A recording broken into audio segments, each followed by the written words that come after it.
ओम गण गणपते नमः। ओम सरस्वते नमः। ओम गुरुदेवाय नमः। कार्तिक महत्व का 20वां अध्याय।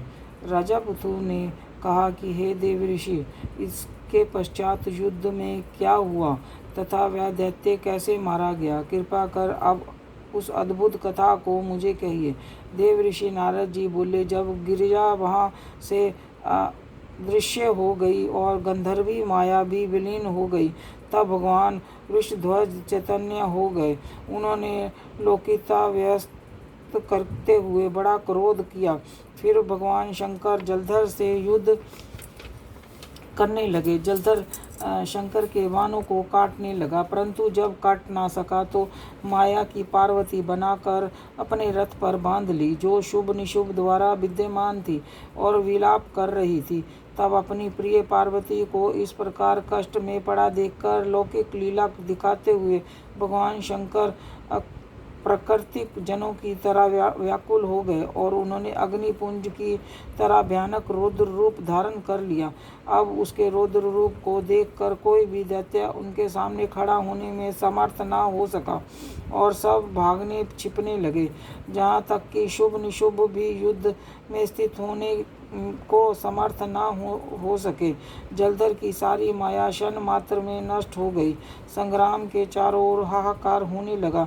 शिवजी ने उन भागते हुए शुभ और निशुभ को श्राप देकर बड़ी धिक्कार दी और उसने, तुम दोनों बड़े दुष्ट हो, तुमने मेरा अपराध किया है। तुम पार्वती को मारते थे और अब युद्ध से भागते हो। भागते को मारना पाप है, इससे अब मैं तुम्हें नहीं मारूंगा, परंतु गौरी तुम्हें अवश्य मारेगी। शिवजी के ऐसे कहने पर समुद्र पुत्र जलधर क्रोध में अग्नि के समान प्रज्वलित हो उठा। उसने शिवजी पर घोर बाण वर्षा कर दी, पृथ्वी पर अंधकार कर दिया। तब उस दैत्य की चेष्टा देखकर भगवान शंकर बड़े ही क्रोधित हुए। उन्होंने अपने चरण गुप्त से बनाए हुए सुदर्शन चक्र को चलाकर उसका सिर काट दिया। एक प्रचंड शब्द के साथ उसका सिर पृथ्वी पर गिर पड़ा और महान हाहाकार होने लगा। अंजन पर्वत के समान उस शरीर के 2 खंड हो गए। उसके रुधिर से संग्राम भूमि व्याप्त हो गई, सारी पृथ्वी विवल हो गई। शिव आज्ञा से उसका रक्त और मांस महागौरव में जाकर रक्त का कुंड हो गया।